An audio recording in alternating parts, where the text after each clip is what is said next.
Can't hear a thing. Can you hear me now? Now I can hear you. Howdy. Probably be helpful if I unmuted my own mic, huh? It does help. It's been known to help. How are you doing tonight, man?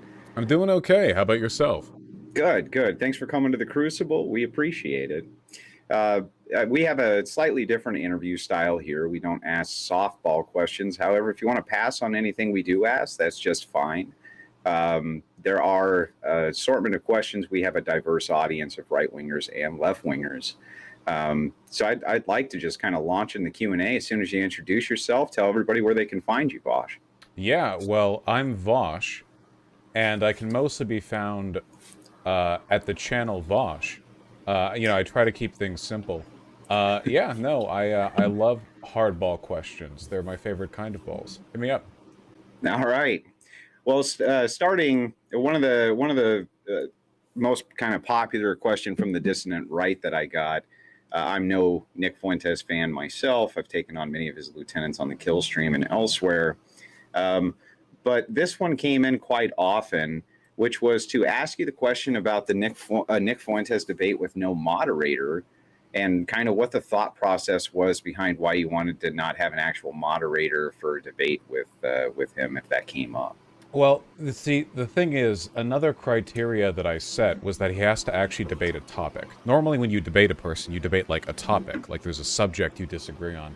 But he doesn't actually have any he seems to want to talk about. Because, like, I think he gave up on the concept of empiricism a long time ago. You know what I mean? It's just kind of, like, insults and vibes. Which, I mean, hey, if that's your thing, but, like, if that's what you're going for, I'm not going to legitimize your, like, 11-year-old 4chan shit-talking with a moderator. You know what I mean? Like, if he wants to come on and talk shit, he can. But, like, it's been 2 years. Like, 2 years. And he hasn't been willing to, you know? Like, if he's so terrified of being, like, muted in the mic that he can, like, come on, like, scream a bunch, get muted, and then bitch about it in his stream, you know? I have no idea what is, like, yeah, you know? But it's been 2 years. He called in on Destiny's stream with no moderator multiple times. He's done that play. Like, I have no idea what it is. But, like, the attention-seeking is getting super cringe. Like, the unwillingness is on his part here. I'm just not giving him, like... This would be like getting mad at me because I want to talk with him on call instead of, like, going over to a stage in, like, Arizona or something. You know, it's really weird. But you can see that it seems like it would be fair if a topic was picked and you were on a neutral platform. You can surely see why people would question what the motivation would be not to enter the arena on that. Because he's boring, mostly. I've seen enough of him. Like, he doesn't argue anymore. There's not really anything there. Like, it's just him wanting my attention. Like, I have never been begged for attention as much by anyone else before. Like, Nick Fuentes makes Destiny look like a goddamn cold-shouldered tsundere in comparison. He is, like, upset. But he never actually, like, talks, so, like, whatever, you know? He can get over with. He can hop on. We'll talk for however long it takes for me to get bored. Then we won't talk, and then he can talk about me for the next 6 years. There's nothing else. Like, it's... I don't... Like, what else? What do we want? Yeah, I don't know. Like I said, it was I think what sparked this again, the interest in this was your recent debate with E. Michael Jones, which I watched live, and I'm a fan of Dr. Jones myself. However, I will concede that I thought he could have done a better job in that debate. We were all kind of watching it live. I thought that was a very interesting debate, but I think that's what sparked it off again, as there seemed to be some commentary that came after it. Hunter Avallone had picked it up and this kind of thing. So I think that's why there was such a sparked interest in you going on, a platform that has a right-wing moderator to go ahead and just ask you about it. I mean, yeah, like, he can keep clamoring for it. I'm not going to change my mind. I know that he's tried... I think the last time he tried it, they tried it as, like, a setup or something, because apparently he tried to get to me through, that fuckwit at the Blaze. The pussy. What's his name? The guy. Well, there's a lot of pussies at the Blaze. That's true. Yeah, Elijah Schaefer, yeah. So I got an email related to him, but he didn't mention Fuentes. I don't know if that was like a setup or something, but like, oh my god, you should call in the stream. Holy shit. I don't even know what he wants to talk about. Like, anytime... Wasn't Schaefer supposed to be at the, like, this MDD debate con thing? Was he? I don't know. I thought he was. I don't know what exactly happened with that, but I thought he was supposed to be taking on Destiny at that MDD debate con. I don't know whatever happened with that. I saw Nuance Bro and the not Atheism Unstoppable. God, the other guy. The is is the guy actual Justice Warrior. I saw them. Yeah, Yeah, I didn't see AJW. Yeah. Schaffer. Yeah, yeah. Yeah, he wasn't there. I don't know. I thought, I mean, it had been kind of marketed that way, I had thought, but I don't know exactly what came up with that. So, moving from that question into the second question, I was curious. You started as IrishLaddie. Where did you come up with IrishLaddie? It was like in second grade. We had a computer class and we were asked to make email accounts. And this was all the way back. I made it on roadrunner.com. I mean, this was way back in the day. And at the time, because I was like 5 years old or whatever, I was like obsessively interested with my 1/4 Irish ancestry, of which I have absolutely no connection. Besides the fact that my father keeps his great-grandfather's shillelagh hung over his office back in my house. You know, so I was just like, IrishLaddie, because laddie's a thing Irish people say. Except they don't. It's Scottish people who say that. And then I just stuck with that for like 20 years, so, you know. So you were pretty inundated in the, what do you call it, the DGG community for quite some time before you kind of got your breakout into the mainstream, weren't you? Yeah, until I got clean. Until you scrubbed yourself from all things Destiny, I guess is what you mean. Oh yeah, no association. The guy, he's not that bad, is he? Like, I know you guys have. Oh, there are conflict far and shit. worse people out there. Oh no. Personal beefs aside, no, I've talked to people who are far more morally questionable by a long shot. Yeah. Gotcha. So moving on from there, the other thing I really wanted to touch on was this Twitch ban that happened. Mm-hmm. This was due to what was being called an anti-white slur. I wanted to get your thoughts on both what your future is with that ban, if that's hurt you at all, if that's been brutal to you. But also, I'd like to follow that up with, does that kind of make the alt-right and dissident rights case for them wanting these platforms to allow them to use what they consider racially charged inflammatory language? Well, it hasn't really hurt me that much because my income is through YouTube, principally. I guess my main thing is, like, I don't necessarily think it's wrong to use racially invective language. I think that you have to make an assessment as to the harm caused through it. And at the moment, because there's not really much of a systemic weight behind racism against white people, it seems kind of weird to hit at that. Like, there are plenty of things that I would consider slurs, for example, that are, like, really commonly used. Like, bitch. But, like, if Twitch banned bitch, which is a gendered slur, you know, it would be... It's a lot of fun to say. It is a lot of fun to say. Like, it would be like fun to say. It would be like the whole website would be gone, right? So Right. I understand if they want to do this, and I hate it when liberals do this hyper neutral, like, avoid all context. Let's just go strictly by the definitions of everything. What's harmful, what's not. If that's the case, then yeah, I guess you can ban Cracker if they just want to go across the board with racial slurs. But I think it's a bit weird. TOS tends to do that because context isn't really like that useful when you're moderating millions of users. So I guess I get that. Well, I see the case both ways, but the thing that bothers me is that a lot of people on the left, including, I had seen old clips of yours. Now, I'm not going to hold those against you because obviously people's worldview change as they progress. But it did seem at one point that you were advocating that people were allowed to use what you would consider racially charged language, including towards black people, if such was kind of the language that they wanted to use. And now we've kind of hit the opposite effect where suddenly it's an anti-white slur, and then it seemed like they kind of came out of the woodwork to really pile on you for that. And I just wonder if you see the parallels there. In some ways, I wonder if the alt-right had actually gotten your back on what you had thought with being able to say racial slurs, that maybe everybody could say what the hell they wanted. You know what I mean? I just wonder if there's a parallel. I don't think people should be able to say what the hell they want. I just think that there's nothing inherently racist about the use of any language. it always has to be determined in context. I don't think it's racist to read Huckleberry Finn out loud, even though it's got spicy language in it, and whatever. So that's my position. I don't now. Obviously, when you're talking about like TOS moderation to platform, you can't like run through the context gauntlet to understand fully like whether or not something was done in a racist context, an anti-racist context, a referential context, whether or not it was a Tourette's-driven, spasm that was just a random combination of syllables that happen to sound like a slur. People have been banned for like just jibber jabber nonsense, I think, that just ended up kind of sounding like a slur. So, Twitch has their own goddamn thing going on, but I don't think that aligns me with any of the alt-right perspectives, because the alt-right perspective is they just like being racist. It's not about like the nature of language or its use or what is or isn't harmful. It's just they like the racism, right? I mean, they would probably be in favor of banning the anti-right.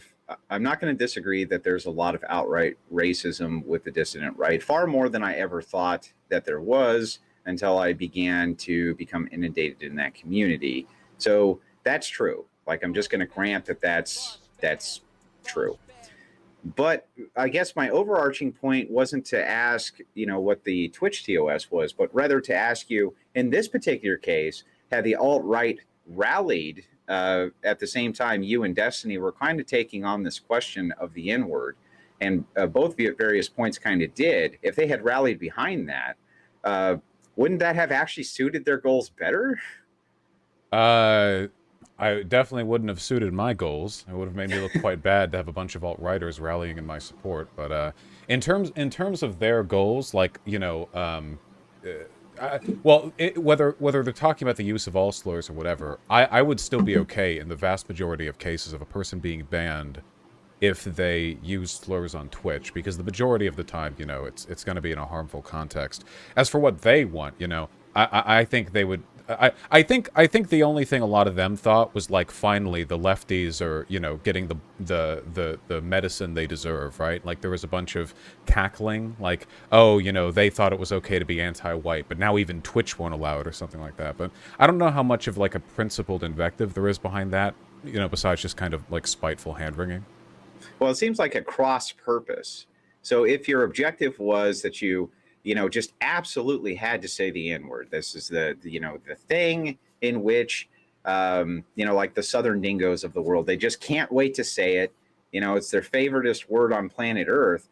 You would think that it would be hypocritical for them to then absolutely make a demand that you be deplatformed based on what they consider an anti-white slur. While I understand the comeuppance portion of this, it just seems to me from a strategic standpoint, it would have been a lot smarter for them to have rallied behind that if that's what their objective was. I guess they that's did care about being equal across the board, right?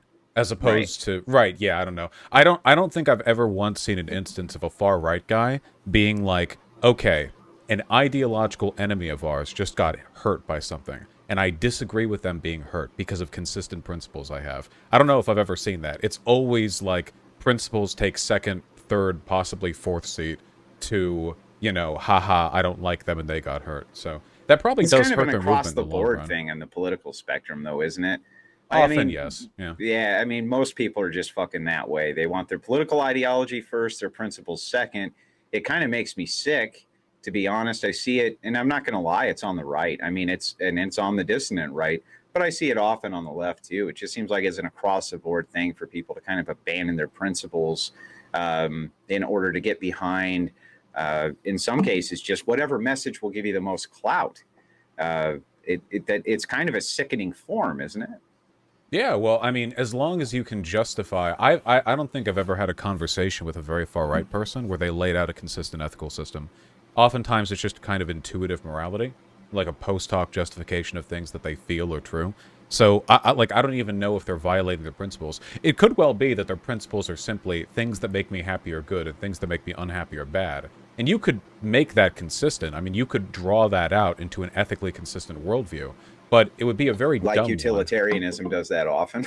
Well, you could do that through utilitarianism with the right axioms, but it would be like a cripplingly nihilistic and solipsistic worldview. I mean, it would be unworkable in any kind of broader perspective. So it wouldn't be my axioms, that's for sure. Well, I would be considered on the dissident right, Vaush, but I do think that I have a consistent ideology utilizing Christian deontology, which is why I reject racialism. It's not compatible with Christianity. Um, One day, maybe we can have a conversation about that. But I do think that the axioms for which I base morality are excellent. We did have a $10 super chat come in from the other Carl, and we thank him for that. He asked at the Crucible for Vaush, what's the best solution for fixing polarization in the country? Also, good job on exposing non-compete's lack of logic or arguments. In terms of like polarization, I know it sounds like really stereotypical, I guess, but we have to like agree on what the real problems are, right? A lot of stuff that alt-righters complain about, not the causes of these problems, but the things they complain about, are real. Alienation, a feeling of community being lost, of culture receding. But if you take a look at why these things are happening, they do not seem to be from like immigration or multiculturalism or racialism or whatever. A lot of these processes are just inevitable facts of industrial, development, and a lot of them can be fought, I think, by changing some of the economic superstructures we live in. If we have an agreed upon enemy, a clear one that empirically affects our life in a negative way, I think we have a better shot of getting along, at least with respects to that. And if we still have other issues we bicker over, at least they're in relation to something tangible. Is that kind of that old, Ronald Reagan alien adage? I wonder if aliens came down tomorrow, if we could, if we would put all of our differences aside in order to take on another worldly threat. It kind of sounds inside the language of how you responded to that you were saying that people tend to band together against threats better. Or, I would hope so. I mean, yeah. we all deserve to live a good life, don't we? I don't hold spite towards people who I disagree with, because I think that if people were happy, they probably wouldn't disagree with me in the ways that I find, most morally odorous. If we lived good lives and thought good things, I feel like we'd be able to get along on most stuff, Not everything, but the meaningful stuff. Well, and doesn't every great wise man say that the true gift of life is in thought? The man who controls his thoughts can always live a happy life regardless of circumstance. I think that that's actually a really good point that you make there, just to kind of tie that in. One more question I had for you kind of in regards to this. Do you think that the right wing has a single good point about anything? Is there any common ground that Vaush can find, for instance, with Andrew Wilson, right? I understand that we're diametrically opposed politically.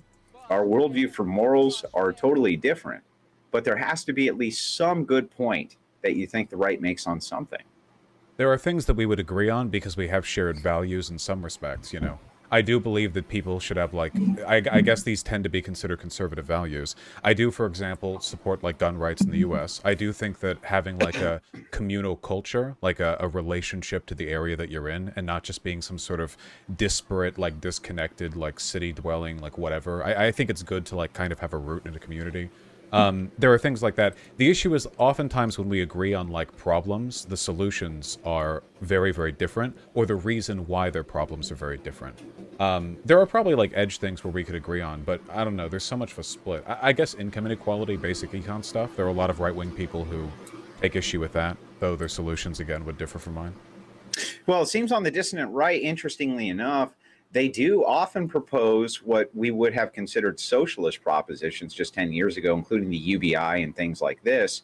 They don't seem to care about economics at all. They seem to only care about social issues in regards to conservatism. But there's more to conservatism than that, which is broader. They want to conserve an economic base, this type of thing. In some ways, it seems like a shallow worldview, that it's not as well thought out as some of the leftist positions, which is frustrating to me. Would you agree that that's true? My experience with talking with most any group on the right is that the social issues are the main thing that drive them, A lot of it is race stuff. I know it sounds really reductive, all these ideas just boil down to race stuff. It's not reductive. A lot of times I'm just going to be honest with you. A lot of times you're right, and I have noticed that it does boil down often to race stuff. But go ahead. I didn't mean to interject. No. I mean, yeah, I agree. And there's a lot of other stuff too. I feel, and it's so often I feel like it's the easy scapegoat. This is the issue, for example, that striking workers had and unions had back at the beginning of the 20th century. You had a very obvious problem. which was that the working class was being treated poorly, and the bosses that owned these textile mills, these coal mines, whatever, they were not willing to see to any demands. They started to form unions, and it was recognized that if unions were universal, the textile factory owners, the bourgeois, whatever, they would have no chance. So both deliberately on the part of the government and of these Had to throw in the communism, Vaush. You had no, to. I No, apologize, but we're almost at the racialism bit. They try to divide people by race, essentially.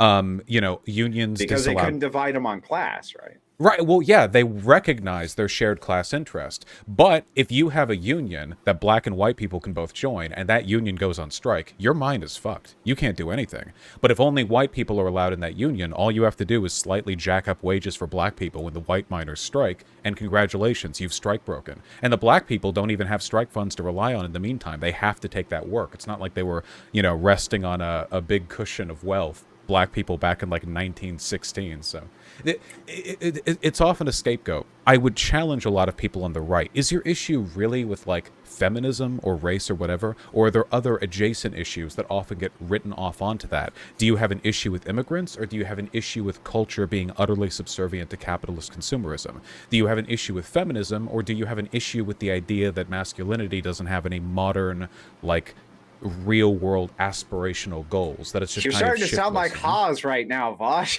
Well, you know what I mean, right? Like maybe Yeah, there's I an do. adjacent problem that we can tackle, but the easy answer is always going to be, well, this minority group is at fault, which that's what I'll take issue with when I can. Well, but I think that that's fair. Like, I think that that's fair to take issue with. This is purely due, and they always bring it back to things like IQ, this type of thing. I have never one time had an engagement or an argument with a racialist that didn't literally base everything on whether they're just too dumb to live with. And again, Christianity is supposed to reject these types of identifiers. And what I think has happened often on the dissident right is that the dissident right has hijacked what Christianity is supposed to mean. And they, like you hear it a lot, right? Christ is king at the end of a diatribe for racialism, which Right. really makes no sense. I mean, it makes no sense on its face. The They two don't go to worldviews are not church. compatible. These people don't go to church. The modern Catholicism griper shit is LARPing. It's like being a goth. It's an outfit to them. There is no goddamn way these people are familiar with scripture. They don't pray. They don't go to church. They don't do sacrament. Like there's no way. I like absolutely not. Ridiculous. The I wonder how like incompatible this shit gets past a point, because like, pretty sure the modern pope would be pretty cucked by their perspectives, but voice of God and all that. I don't know how, like, But they still bow their heads, don't they? Yeah. They still bow their heads to, and the Eastern Orthodox do not, which is my religion. But I tend to agree. You make a great point there. I don't mean to hold you up on your point, but I think I can make it even better for you. If they're cucked to the point that the Pope of their church is divvying out rhetoric that is contrary to their worldview, at what point did they say enough's enough, Vaush? I don't know if you can, right? If you're a Catholic, the Pope is supposed to be the Word of God, right? I don't know if there's like a mechanism within the faith outside of leaving it and joining another branch, Protestantism or Eastern Orthodox or whatever, that allows you to like challenge the Pope. I mean, they're not just like a guy, right? They're supposed to be a direct, avatar of God's will, aren't they? Yeah, well, I mean, the Catholic faith itself has always been highly confusing to me. You talk to 5 different Catholics, you get 5 different answers on this question. True. Some of them think that it's okay to ignore papal decrees based on this, thing that happened 200 years ago. Some of them think it's just fine. The Pope makes a decree and you should follow it regardless, right? Because that's God telling you to. So I do think that there's lots of logical inconsistencies within that worldview. I do think you should probably talk to more Eastern Orthodox. That's where Christianity began. And I don't think you would find so many contrary worldviews. I mean, just to be honest with you, moving backwards rather than forwards, there was a couple of things you mentioned here before I get to the super chat. When we were talking about communal culture, I think that that's interesting. when you're talking about guns, I'm not sure that guns are necessarily a moral proposition, though. Do you think that they are? Because it seems like the left has kind of just waved their hand, right, and gone, well, we used to be all anti-gun, but now fuck it. We love them guns. We love them Uzis. Give us more. Oh, for me, it's just it's a tool, really. It's not really morally virtuous in and of itself. They're just considered a fairly common conservative thing. I mean, liberals are still annoyingly anti-gun. I just don't think, at least in the United States, I don't think it's a good issue to like ham on it. But that's only really like a wedge issue for like those prepper types or the conservatives who own like arsenals in a bunker that they built underneath their barn. You know, I think I don't know how much of a culture war talking point it is. The United States will always have a Second Amendment. We'll always be able to get more guns than our European counterparts. That's just the way things are. That's not going to change. All the bickering on both sides of guns things. Are awesome too, right? I mean, let's they face are shiny. They're fucking cool. It seems like a particularly meaningless culture war talking point because like there's way too much money to be made in gun sales for them to ever like, and to get rid of the Second Amendment, I mean, you'd have to get like the states to ratify it. There's no chance, right? But at the same time, the government's not just going to up and legalize like automatic weapons in every state no license. So yeah, it's just, it seems like it's going to stay pretty much where it is right now. I don't know. I don't think it's going to move off of it. In as far as Democrat politicians who are coming in, especially post COVID, they don't have any interest in it. We don't talk about guns or gun rights really anymore. It seems to have kind of gone by the wayside, and I think that the summer riots had a lot to do with that. I don't think anybody can really dispute that. Suddenly, that seemed to be a wake up call for a lot of people on the left, where they went, you know, maybe having this inherent right to self-defense isn't the worst idea. Oh yeah, sure. The world's getting a little more spicy, politically at least. Probably not a bad idea to keep a couple in your house if you think that it's not to personal detriment and you don't have any mental health issues that you think could be exacerbated through the presence of a firearm. Yeah, I mean, I largely agree that you should probably keep the guns out of the hands of the mentally ill, you know, for many obvious reasons. Whether our system is good at doing that or not, I think is disputable. The super chat that came in from Jake Lesba for $5, we appreciate that, Vaush. Lies again on the Fuentes debate. I've DM'd Andrew a clip on Fuentes directly calling him out and giving him a list of debate topics to discuss. I feel like that super chat's a little late in the game. He seemed to answer to it just fine. He's free to email me. He can email me with the topics and I'll go over it. I don't watch his stream as much as that super chatter probably does. Yeah, he just send me an email. I have a public email address. It's not hard to contact me. But he's the one who wants to talk, right? Like he should probably like put the effort out. You know, I'm doing pretty okay, all things considered. I did eventually start to find the alt-right debates increasingly boring with time because yeah. You start to learn all the arguments and you know them secondhand, and you know when they're full of shit, don't you?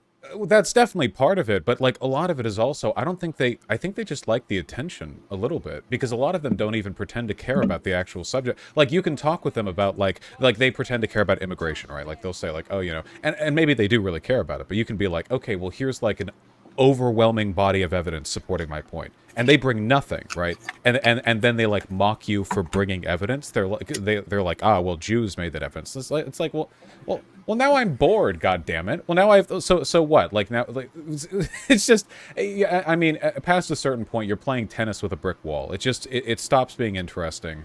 Yeah, at least like non-alt-right conservatives do tend to make an effort, I think, to substantiate their points, which is I think a little bit more fun to deal with. I agree. Having fought multiple times with the racialists on the dissident right, I know their arguments so much inside and out that I don't really even have to think or prepare for them anymore. It's just it always goes kind of down the same platform, and it always ends with because they're too dumb. That's why. And that to me seems to be. I mean, I was shocked. Like, I'm not going to lie to you. I was actually surprised when I moved into the more dissident right circles, being considered in that circle myself for the views that I have on the LGBTQ, just how racialist it really was. That kind of shocked everybody, I think, Vaush, to be perfectly honest with you. Shocked my wife, shocked me. And yet here we are. So I do think that I have a bit of common ground, at least with you, on that particular subject. Moving on from there, I wanted to ask you this as well. That you can respond to that, by the way, if you'd like to. Oh, no, I do think that, yeah, you call it racialism. I guess you just like race-oriented politics. It's so sad that so many people get hung up on that because, like, nothing's going to happen and nothing's going to change. Every effort that has ever been made by every oppressive government in history to rid their country of an ethnic group changed nothing. Like, seriously, not like you can look back. I mean, Nazi Germany is the obvious example, but look back at every like mass purge or genocide or pogrom or whatever. It was always like, oh, this ethnic group is responsible for everything bad happening in our country. And what happens after the genocide? Nothing changes apart from the death. And the bad stuff persists. Yeah, every time. This is a cultural scapegoat. Issue, Yeah, right? Yeah, it's a cultural, and I largely agree that that's probably true. I did watch the Mr. Girl debate. Omar, I do see your super chat in there. Just give me a minute to get to it. If you can call that a debate, it did seem like it kind of ended definitely suddenly. Something. Yeah. But suddenly after his various interviews with Destiny, he seems to be very much on the rise. Do you think that this is a much needed conversation about pedophilia we need to have, or is this just regurgitated MAP bullshit that we've seen for the last 5 years? The only points he made with me were, I think that like the thrust of the point that he made was that you should give like social leeway to people with pedophilia to go get therapy, which I think is like the clinically accepted position. But like, I think that's just like the accepted thing, right? I think he goes way beyond that, though. Like, the reason I ended that call is because well, I thought it was fair to do when he started saying, "What color should their panties be?" I might have cut the feed myself because it did sound bad faith. I did see his follow up after that, and he said, "Well, Vaush is just scared of tough questions." I don't think that was the case. I think that the case was that was just kind of a fucked up thing to throw in, and it looked like it was trying to kind of throw shade on you personally. That was the take I got from it. And I'm not going to sit here and say I'm the largest Vaush fan because, man, I'm not. But that just seemed disingenuous to me. So let me tell you a quick story, okay? There's a person who I know who used to work for a rape crisis support line, ye back in the day. Oh, like if you had been a victim of sexual assault, like you'd call in and they would be there and talk. And what this hotline got often were rapists or wannabe rapists calling in to essentially gloat about what they had done. It was like a fairly common thing, because a lot of these people are legitimately psychotic or like antisocial. Are you fucking serious? Yeah, no, yeah. Like it's a real thing. Was this with Rain or something like? I know you don't want to dox your friend or whatever, but it was a large organization like this. Yeah, and they trained for it. Like they were trained. Like, what do you do to notice this? Because like a lot of these people are like just miserable piece of shit, like worthless fucking degenerates, and they kind of get off on the shock they cause other people.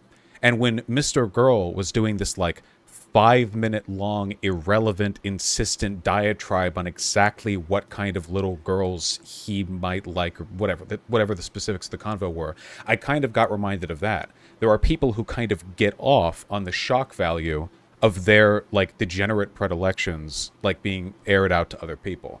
And at that point, that makes sense in a sick fucking way. Right, yeah. Like, that kind of makes sense, At that point, we're not doing a debate. We're not talking about, like, dodging questions or avoiding talking points. At that point, like, I'm just giving him air to, like, jerk off while, or mentally jerk off, I don't know, while talking about that shit. So, like, yeah, that's why I ended the call. If there was, like, a point at hand there. But why wouldn't they, right? If you were that type of person, why wouldn't you call in? It's like the serial killer who taunts the police in a way, right? Yeah, no, exactly like it. Yeah, that's like a whole like trope, right? But it's a real thing that happens if you look at true crime stories. The idea of like these really psychotic people who are just like, yeah, like whatever, might as well gloat about it. Like, yeah, that stuff happens. So that made me uncomfortable. And I don't know. People try to frame that as some like Vaush is afraid of these talking points thing, but I looked back at the debate and I think I answered every question really straightforwardly. So, like, should I have, like, if he had asked me, like, well, how do you think it would feel to have sex with a kid? Like, do I have to answer that? Like, how far does that logic go? When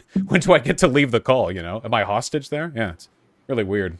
Well, it's often a coping mechanism of people if you end a call early because somebody is being either completely bad faith or they've become belligerent and you're just fucking bored. One of the big coping mechanisms is to say, well, you ended the call, therefore blank. But you're right. Like, should you have spent 8 hours, right? Like, do you have to wait until the other person is satisfied Yeah, exactly. before you end a call? No, you hang up. Yeah. It's like 12 hours in. He's like running through this manifesto of like all the shit he wants to do with kids, and I'm like, I don't think we should push up like the debate bro shit too much or whatever. If a person's like really running away from a topic because they seem afraid of it, like there's a subject or a concept they can't grapple with, I think that's fair. I think that's fair. But if you just don't want to talk to a person or a convo's going nowhere or someone's just shouting, I think it's okay to hang up. I'm not for that like performative posture bullshit, Gotcha. For $5, a super chat came in with Third Rail with Omar. It suggests that everybody go like and subscribe to his channel. He's been a friend of the Crucible. Vaush, can he come ASAP guest on my channel? I'll tell you the same thing that I was told. Go through the proper channels, email Vaush, and do it that way, Omar. It's not a pretension thing. I've got a terrible memory. Emailing me is the only way to it's the only way to make sure I'll actually remember. And even then I'm pretty bad at it. All right, gotcha there. Yeah, so back to this. I didn't mean to take the steam away from that part of the conversation, but this is bothersome to me because it feels like every 5 years we have some new pedophile advocate on the scene who kind of moves in. Now, this isn't just in the toxic online communities, but even at the national level. Once upon a time, we had the organization, I'm sure you remember, NAMBLA, was always really big in the news and this type of thing. And it seems like what happens is some of these people rely very heavily on shock, on the shock value of the things that they're saying in order to give them an interest level that they might not ordinarily have. Would you say that that's probably a reasonable take? Yeah, for sure, right? Like, because, I mean, if you're talking about something like pedophilia, the shock value is going to be the easiest ways to get eyes on you. The issue is like, I feel like this is really, I don't know how you'd say it, like settled science, okay? The current psychiatric protocol, like the line for this whole, everything about this, is that there's no healthy way for an adult and a child to have a sexual relationship. If you're an adult and you have urges to do so, then you need to go to therapy, because that is the most effective way to not ever act on that, And, like, everything else is going to be, like, like, granular details, fine point bullshit. But that seems like the most effective way to protect children. So, like, I'm here for it. But every time these, like, these orgs or advocates or whatever else, like, rise up, it's never really just about them saying that. It's usually, like, this weird, we need to normalize the whole process thing, which is no. The big no, right? Yeah, no. Not doing that. It shouldn't be. No, like you can it can be good to stigmatize things, even if you'd argue it's not their fault. Like if you're just born with those predilections, there's like it's like just a brain glitch or whatever. You can still stigmatize that. Some people are just born assholes. You can stigmatize being an asshole. That's fine. Like it seems like shock value bullshit. I don't know. It's really fucked up. It does. That's the thing, is that it does seem that way with me. I've been back and reviewed some of the Killstream debates. I reviewed the debate with you before he came on the program with Mr. Girl because there was a lot of interest with it. I didn't really think that you acted out of line. I tried to put myself in your position and went, if somebody asked me what color should their panties be, I think at that point I might have also have cut that call and been like, look, you fucking creep. I'm not going to give you any more airtime on this. And I don't think that anybody would blame me for it. But I think because you're a polarized figure, it was very easy for him to say this was a dunk on you. Yeah, I mean, like I have a very, let's say, active anti-fan base. So I feel like a lot of people just kind of hop on. There have been a few times where I've had a conversation with a person who just like sputtered and drooled, on the other side of the convo. And then they left. And like everyone rallied behind them, or like a bunch of people rallied behind them because they hated me so much, Like I just accept that's, I don't know, kind of part of life. It does have me reevaluating like how I talk to people though, because it makes me feel like in some instances, there's no way for me to win a conversation, because even if every point I make is more salient, another person, even if they lose in like an empirical sense, can get a lot from that. So I never know how to address that, really, apart from just not talking to people. I don't know what the solution there is. No, I don't think that that's the answer. I think that the answer is that what happens is people have what I call pariah rises. So sometimes they might be able to chase some clout off of your back, but what ends up happening is people get to know them, and then they end up in the dustbin of history. So I wouldn't suggest at all that you walk away from any of those types of conversations. It doesn't seem to have hurt you a bit. And there's a great wisdom lesson here, which is from Johnny Cash, of all people, who said it's important to be hated by the right people. I guess that's true. I'm dealing with a drama arc right now in a sort of intra-left discourse, and there's always like a huge surge of attention given to the people I disagree with. But yeah, I guess, I mean, that is temporary, I guess. I actually think that's true. Yeah, you get like kind of a temporary boost, but usually it doesn't stick around, because hating the person another person is beefing with usually isn't a good long-term motivator for, promoting their content. Well, the truth is that most people just aren't that interesting, and a lot of people are just really stupid. I think that some people find a small niche and they try to wiggle into the niche, and I think it does them okay for a little while, and then everybody kind of moves on. Yeah, I wouldn't walk away from any of those combos. In the classic old school way of saying it, Vaush, fuck them. Right? Fuck them. Also fuck well them if they known can't. Johnny Cash wisdom. Johnny Cash. Hey, I mean, come on. Johnny Cash wisdom can't be the worst wisdom. From Mistress of Economic Invincibility, question for Vaush. Why should right wingers, by the way, thank you for the $5, who are more economically left, drop cultural issues when you yourself won't do so? Why the double standard? Because you're wrong and I'm right. I'm terribly sorry. Actually, that's not a terrible answer. Like, when you think about it, that's not a terrible. Now, by the way, remind me before I go to do my Vaush impression, because it's good. It is good. Oh, no, no, I'll make sure to. My chat will remind me. Yeah, remind me. But I do think that that's a fair answer, right? Why the double standard? Well, it's not a double standard if you're right. I've often said this, right? It's not a double standard if you're right. I understand the tremendous conceit that comes along with an argument like that. I think I've argued my points well enough to be confident in them, but I think most everyone, like myself or people on the far right, have basically shared values, in the sense that we want... I think fundamentally, even if you took like a neo-Nazi, like, you want people to be happy, you think that well-being is good, and in some way they think like the whole ethno-state Aryan supremacy thing is like a vehicle for that, which is one of the reasons why one of the core tenets of Nazism is a sense of victimhood. The idea is that things are really bad right now because they haven't implemented the world changes they want to bring about, But that speaks to like a shared value of some kind, which is the desire to make things better, even if their better isn't mine. So if we're to talk about what we actually want, what do you guys want, right? I want people to live long, happy, introspective lives where they care about the people around them and are productive and, capable to the extent that they can be as of their own will. I want them to be free. I hope most people, regardless of their political alignment, would agree with me on that. How do we achieve that? Well, now we get into empirics. And if we're going to talk about stuff like multiculturalism or immigration, I think I can make really strong arguments for the reasons why I think my systems would better lead to those things. If we want to talk about feminism or this or that, the other, it takes, I mean, it's a long process. We're never going to like fully agree, but I do believe sometimes that some solutions are right and some are wrong. And I have to stick by what I think is justifiable. Well, I think that that's totally fair. I mean, if I'm using a deontological Christian worldview to promote ethics, sometimes I actually have to say, because I'm right and you're wrong, and here's why. Right? No, Even though you might that's... think the standard is double, it's not double. You're just wrong. Right? No, yeah. Sometimes that is legitimately the difference that needs to be made. It's as simple as that. Well, I mean, obviously the details as to why get complicated, but well, sure, yeah, sure. Yeah, you know what I mean.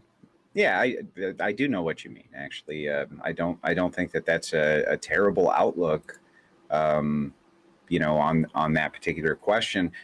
Moving on from there, I have a lot of nuanced things I'd like to get to just based off what you said, but for time constraints, I'd like to move on to this other thing, which is Xander Hall. He's fairly popular on the Twitter sphere. He claimed that BreadTube is dying and the right is thriving on these platforms. I don't have a large amount of respect for Xander Hall's intellect myself, Vaush. I'm just going to be straight up with you. But is he right? I could give you my worldview of why I don't think so. But what do you think? I think he's right, depending on your definition of BreadTube.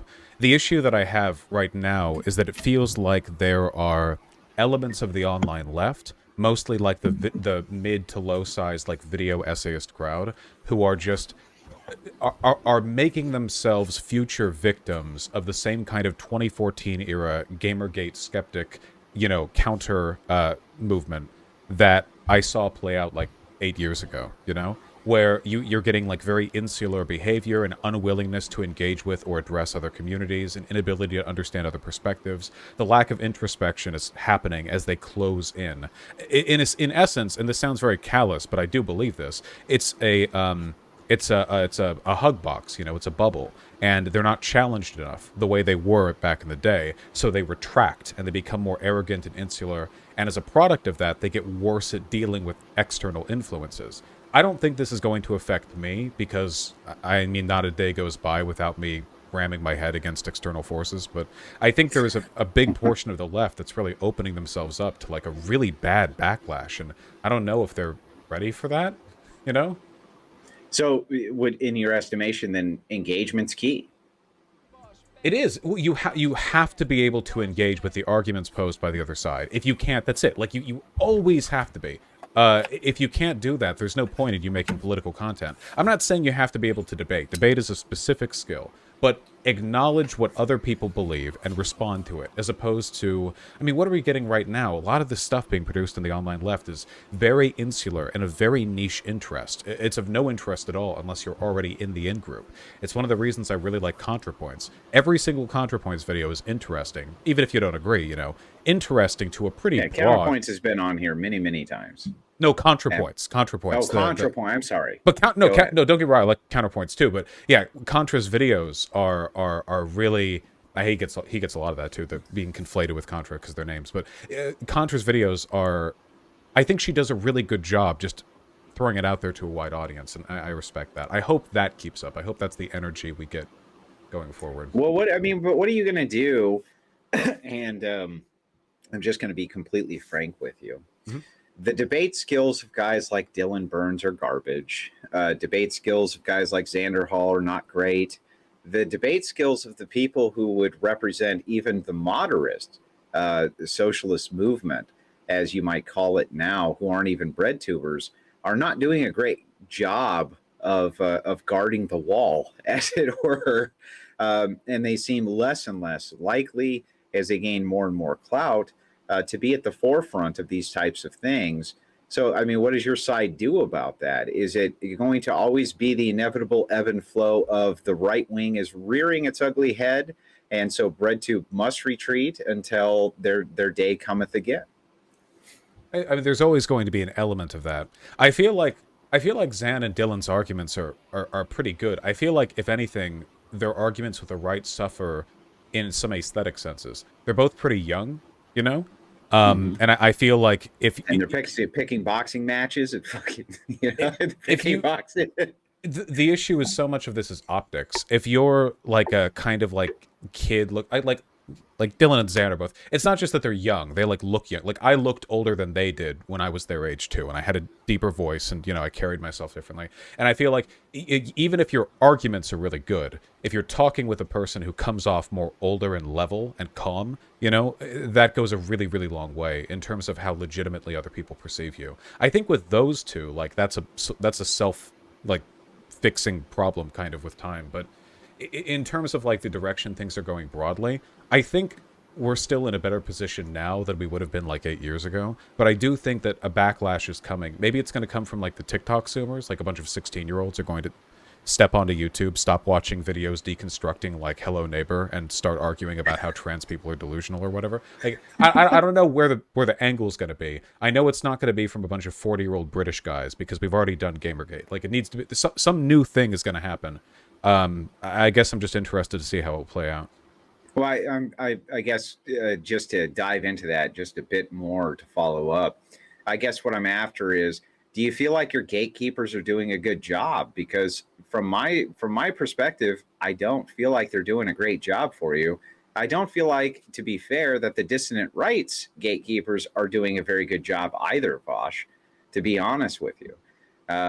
Once the Trump phenomenon went away, it almost seemed like people just forgot what they were supposed to be talking about, you know? Yeah, a And little now bit. we're in this bizarre situation where the people who are the most popular on what you would consider the socialist left and dissident right, they don't seem to be the greatest gatekeepers for a message anymore. I think Dylan is. Hmm. I think that Dylan is limited in a few ways. Mostly, he can't get too dirty because he has external career concerns. You know, he was the youngest senatorial foreign policy advisor in U.S. history. There's a lot of other stuff there. Doing online like argument debate shit is like really messy work. You know, as I would know. So there might be some sort of conflicting ties there. I actually think Zan has improved a lot recently. I guess, I mean, at the end of the day, I have to hold everyone to my standard, and I think that I'm the best at what I do. Of course, I mean, yeah, I have to, right? So do I. Well, I thank think you. the same thing. I appreciate that. For me, not for you. Yeah, well, oh yeah, well, you know what? I appreciate your confidence anyway. I know, like, yeah, like anyone's gonna assess themselves by their own standards, and to those standards, Sure. I think I do well. I think it's definitely like a point to improve. I don't watch that much of their content though, so maybe they're being cringier than I know. I like what I've seen. Yeah. I think that that's a fair assessment. I just think that what you would consider the left wing gatekeepers of just 2 years ago, that the entire conversation has changed into one where we're just not even having a conversation anymore. You It'll come know, back. I hope we have a different conversation than the ones we were having back in 2017, though, because a lot of those conversations are feeling pretty played out. I don't know. I feel like I don't know. I wonder if I'm going to be like 35 years old and still arguing over like hormone blockers for trans kids or whatever, you know? Will I be 45 and still talking about like whether or not a white ethno-state would be good for this country? Maybe. White ethno-states like have been proposed and fought for hundreds of years. Maybe this is just some interminable mind disease that I always have to deal with. I don't know. not very successfully, to be quite frank with you. The white ethno state as a historic value is not very well fleshed out, which is why the arguments now are not very good. And I've walked through them. I can't tell you how many times, and they're more frustrating than they are anything. I used to say often with the left, they were interchangeable widgets. You could take one out and move another one in, and you would get the exact same rhetoric. But what I found on the dissident right is the same exact fucking problem. It's well, you know, at the end of the day, it's like seeing a person with cancer using homeopathy to treat themselves rather than, say, chemotherapy. You know, at the end of the day, they're their own worst victims. I know this sounds incredibly, like, paternalistic, but based on what I've seen online, I really do not think your average alt-righter is a particularly happy or well-adjusted person. I understand this is a criticism that you could levy at a lot of left-leaning people, too. The more radical your political views, the more likely it is that you're going to be, I think, a little bit detached. That just seems to be how radicalism works, but there's this, like, you know, insistent misery that I see, and it's really unfortunate, you know. I mean, I'm very much like we're all products of circumstance. There are plenty of good, fine, well-adjusted people today who, if they'd heard the wrong Ben Shapiro, Jordan Peterson, you know, Paul Joseph Watson talking point when they were 14 years old, could be miserable right now. So hopefully, you know, we get people out of that as best as we can. Yeah, I don't. I think in some ways that's utopian thinking, you know. But I mean, it's fair enough. I try to do the same exact thing. I just feel like I'm constantly bashing my head against the wall in frustration. From my side, I don't even think people actually understand sometimes the words that are coming out of my mouth. I'm sure that you've run into that many, many times yourself. Engaging in politics online is just interminable suffering. I don't know if there's any getting around that. So I was going to ask you as we get into the last 30 minutes of the broadcast, if you wouldn't mind, we have some pre-screened callers who are TOS friendly who would like to ask you some questions, if that's okay. Yeah, hit me up. Okay, so the people who were given links to the broadcast, Vaush said that that's fine. We don't engage in any type of ambush interviews here in the Crucible. We never have. We never will. You're welcome to call in at this point if you'd like to. While we're waiting for the call-ins, I was going to ask you a couple more questions. Do you fear the debate arena with anybody? And if there is somebody, who's that person, Vaush? I don't fear people, I fear platforms. If I was going to have a conversation with, like, Ben Shapiro or something, which unlikely, but not impossible in the long run, I mean, that it would just be so many eyes on me, right? But, like, in terms of people, I don't think there are any, like, arguments or any interlocutors that are that, you know, that untouchable. However, the potential of speaking to a massive audience is always going to be a bit, you know, daunting, I think. I mean, you have hundreds of thousands of subscribers and you have 3,000 eyeballs on you daily. Do you think that you're just numb to it, or Maybe. It doesn't really feel like it, right? I mean, like, right? I guess, yeah, I mean, I do my work from, like, in my house, you know? I wear a t-shirt, usually with, like, some kind of anime stuff in it. Yeah, I what's feel... the deal with the fucking glove anyway? Oh, my hand, it's an Adderall thing, I learned. Oh. It tends to make your extremities cold. The rest of my body feels fine, so sometimes I just put gloves on. But, yeah, in terms of the, getting numb to the platform, it does kind of feel that way, right? I mean, eventually, like, you see, like, 10,000 or 5,000 or whatever people watching it, it's like, oh, okay, like, normal audience, you know, and you can just act like a goofball. It's really weird what people will acclimate to. Yeah, I agree. I do see you down there, caller. Before I get to you, I did have another super chat from Stephen Atris for $4.49 in what looks like pounds. Obviously, people will sound the same. Do you want them to make stuff up? I have no idea what he's referencing there, Vaush. Maybe you can speak to it.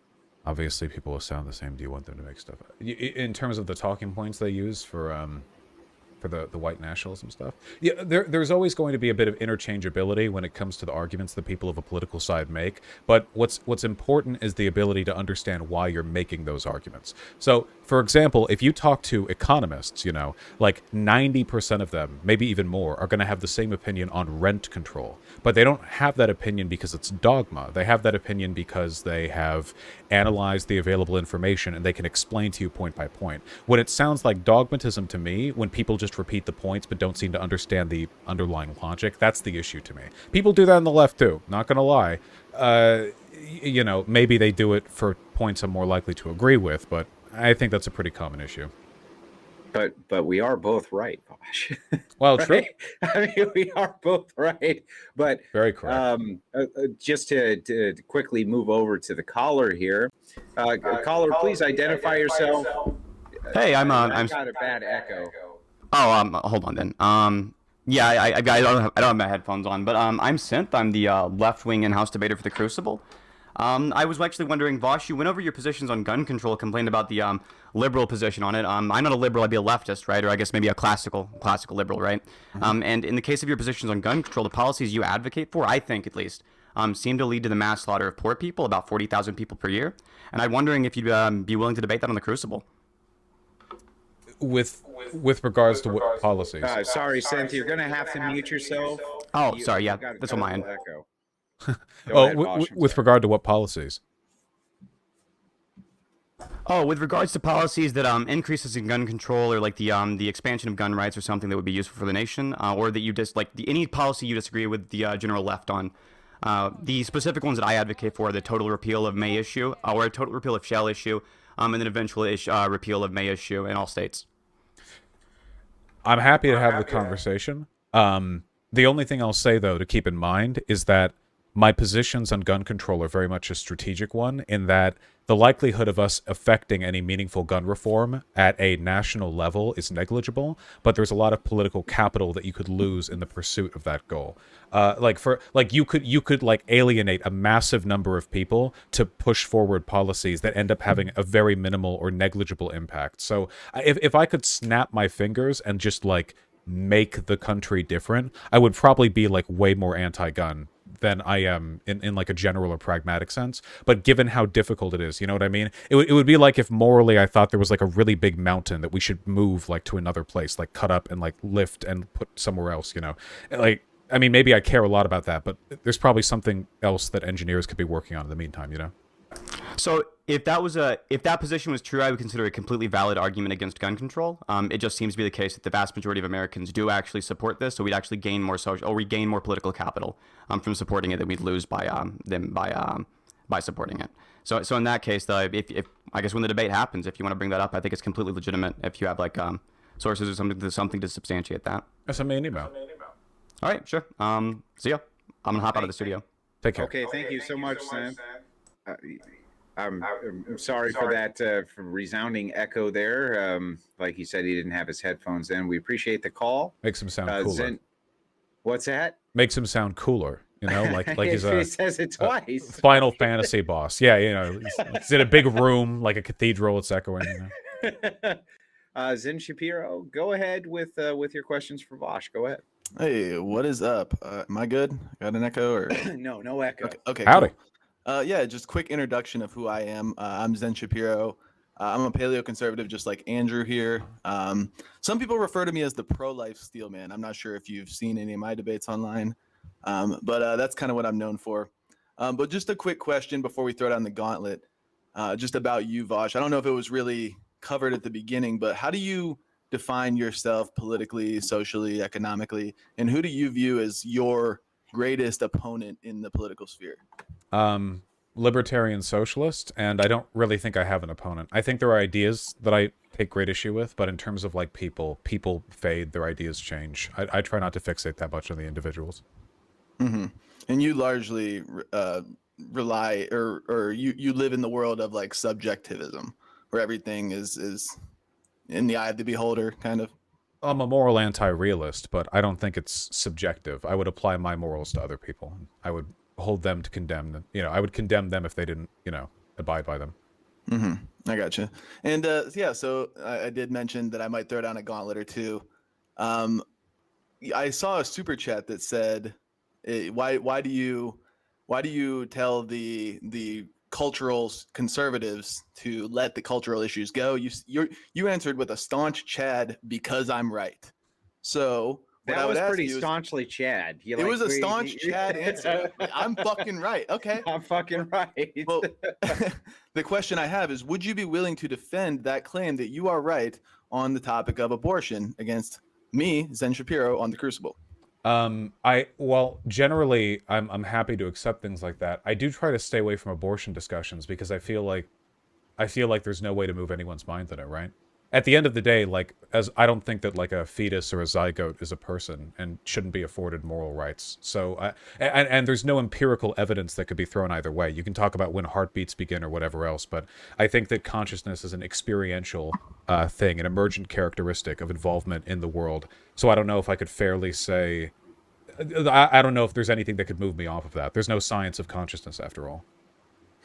Yeah, I mean, I think those would be some interesting talking points for you to bring forth, and I would be happy to combat them.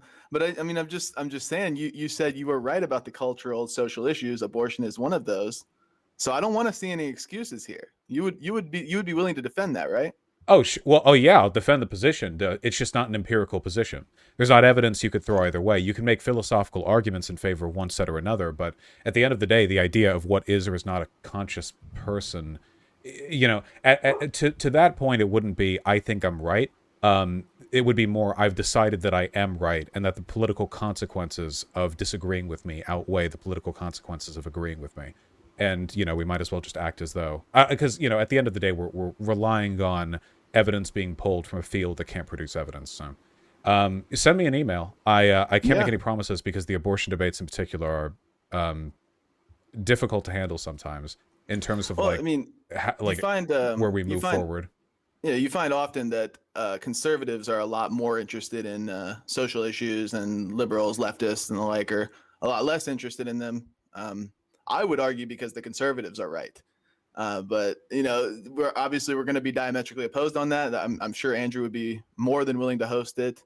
It would be good for everybody's viewership. And even if Andrew didn't on the Crucible, all of these are, I think, good subjects to bring up with Vaush. I appreciate the calls. Zen, was there anything? One more thing. For the chat, for the audience, they're begging for you to put the fingerless gloves back on. They really want to see it. Oh God, how could I deny my fans? Here, I will say though, in terms of the ability to make empirical arguments for like cultural issues, it would make more sense then to talk about things upon which empiricism could be used, right? I mean, I'm sure you disagree with me on lots of things, not just abortion. Probably a lot on race issues, gender, sexuality, immigration, nationality, and a lot of those you can pull actual empirical data from. So, in terms of like the ability to meaningfully defend these talking points, there's a lot of room to cover. Abortion's just the subject I think that has the most subjective pretenses on both sides. Well, I would argue it's one of the most foundational positions that people hold. Like, you can ask somebody, are you pro-life or pro-choice? And based on their answer, you could probably determine what at least the majority of the rest of their political leanings are. And it's not going to be a guarantee, but usually from what I've seen, that's the case. Like, pro-choicers are going to be liberal, pro-life is going to be conservative, and, you know, it goes down the line. It seems to be becoming a little bit more nuanced, doesn't it? Like, for instance, I've seen a lot of left wingers now who will say, no abortions before X amount of time. You know what I mean? This type of thing, or it's only okay up to X amount of time. So there does seem to be a bit of nuance there. Yeah, I would agree. I mean, the pro-choice argument's all over the place. But my experience has been, and you can think this is remarkably cynical if you like, but my experience has been, at least from what I feel, because you can never know with these things, but I feel like oftentimes conservatives' positions on abortion have a lot more to do with women and a lot more to do with the responsibility inherent to having sex with others than it does about like the moral status of a fetus or a zygote. Because sometimes I see these arguments that feel really inconsistent or weird if the priority is pro-life, but they make a lot of sense and they fit with a lot of other positions if it's just like, well, I think that if you're going to get knocked up, you better take care of that baby, you know? But nobody ever wants to argue that, of course, because that's a much weirder position to take. Well, I'll tell you, I argue strictly from a moral perspective, moral consideration for the fetus, for the life. I would understand your frustration if you're talking to somebody who's making it all about the women or making it all about just controlling people. I could understand why you would disagree with that. Boy, it does. It's been known to happen. Yeah, Either way. Well, hey, I would probably back you up in disputing that kind of position. So I could understand your frustration there. I'm happy to hear that. Anyway, yeah, I think that's all for me. And I noticed you said it a few times. I figured I would just complete the sentence. At the end of the day, it is nighttime, Vaush. Is it nighttime? It is nighttime. There's kind of a long-standing joke on the Crucible. We have a person who comes on and says at the end of the day, quite often, he said it so quite often that we made it into a drinking game, and it's a fun one. We'll maybe play sometime. I'll put my Irishness against Vaush's Irishness. No. I concede. I'm a massive lightweight. I get hammered off of like one bottle of wine. It's over for me. Gotcha. Super chat from Mark Heisinger for $4.99. I'd like Vaush to elaborate on a few of the most important policies or laws he would implement if he was the dictator of the United States. I don't know if I'd like being the dictator very much, but okay. Oh God. Oh, so I should have like a pre-built like top 3 in my head whenever I'm asked this. But okay. So first of all, okay. A couple of things. We need to raise taxes on the 1%. We'll not boil down on the specifics. Okay. Let's say raise taxes on the wealthiest people. We need to turn that money into broad infrastructural investment.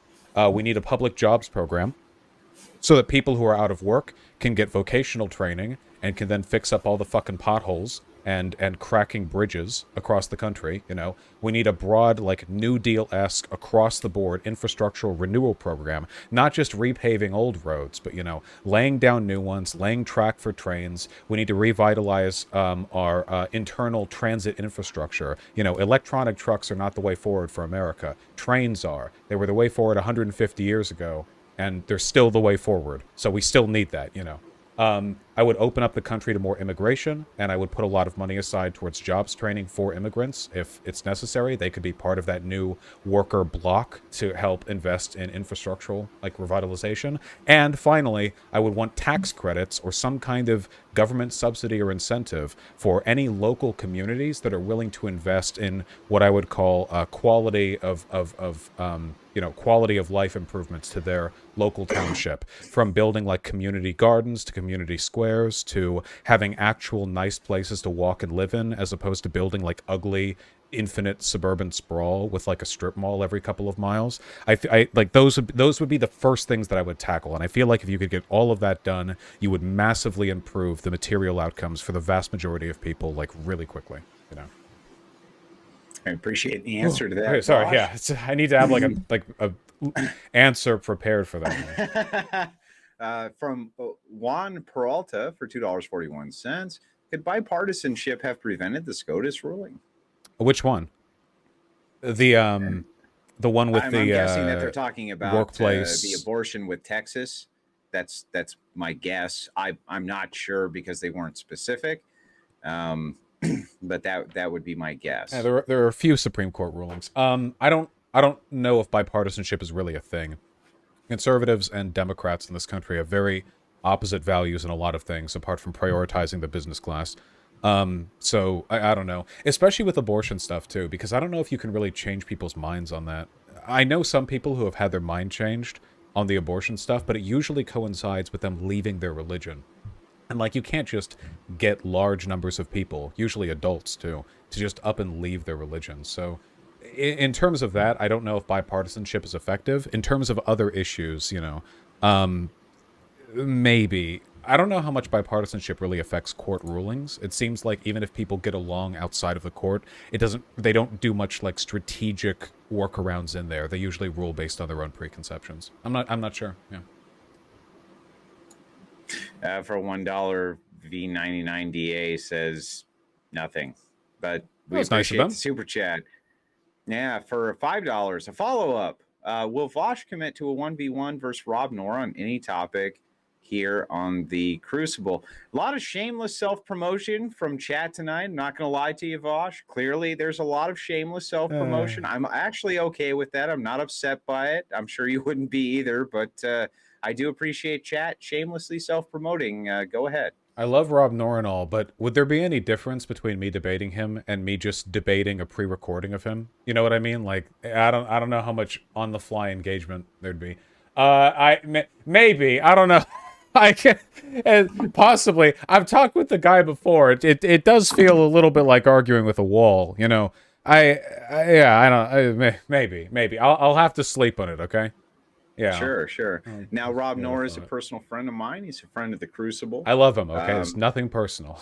Okay, right. It's nothing personal, but I am just stating he is a personal friend. I do like him quite a bit. By the way, can we take a minute to acknowledge that Rob Nora's only son just recently had his first Christmas, and that's kind of an amazing thing. Oh, congratulations!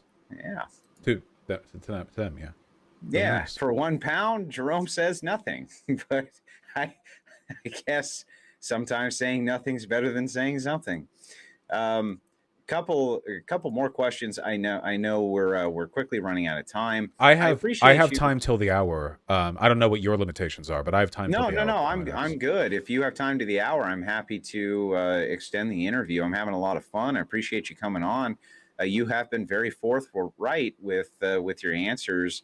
I'm actually kind of impressed by that. So the sixth question that I had, I'm sorry, another super chat came in from Jack the Hat for $5. Or I'm sorry, £5 for my European buddy. Who's the more effective president in terms of actual accomplishment, Trump or Biden? Say it, Vaush. Oh, Biden for sure. Most of what Trump did was distinctly negative. So even if Biden just got into office and died the next day in his chair, like that probably still would have been a net improvement. Obviously he's not doing everything I want him to, not by a long shot, but yeah, most of the affirmative stuff that Trump did was impactful in the wrong direction for me, you know. I'm trying to think what stuff, like, okay, so the wall never came through, but I didn't like that. He kind of gave you a UBI though, in a way. Right? He kind of gave you a UBI, right? No, the checks don't give. Okay, no, that's fair. The checks that he gave early towards COVID, yeah, the early COVID stuff, the Operation Warp Speed with the vaccine rollout, that was good. Apart from some of that stuff towards the end, I don't know. Like he briefly cut taxes for some non-wealthy people, but that was only temporary. The tax cuts for the wealthy people stayed. So like not even that was It's long lasting. Yeah, well, I don't know. he did up the income child credit that that individual families have. That's got to be a boon to people to, you know, at least in some way offset inflation. Yeah, yeah. If we look through all the things, you know, like 4 years of war, there's got to be some good stuff in there, right? Yeah. There probably is. But in terms of like Biden stuff, you know, it's still preferential to me, even if I hate the guy. And my friend Zonia says, and yes, Andrew Wilson does have a transgender friend. It who the fuck knows, but it happened. My God. Zonia says for $10, Andrew, tis irresponsible platforming. How can you have this degenerate on your channel? Also, hi, Vaush. Howdy. Hey, Zonia. Always good to see you around. You have a remarkable number of friends. They feel like every time I talk to somebody, you're like, better, you know them more than I do. It's incredible. Very good at networking. Well, I don't know if it's so much networking as Zonia is just such a genuine person. Yeah, it's very difficult to not like them. It's literally difficult when somebody says, "Hey, look, I understand your value structure is literally contrarian in every way to mine, but that's okay. I'll still have this conversation." I think that that's a mark of a rare person in the modern age. A pleasant person is definitely the best kind of being good at networking. But yeah, I agree with that.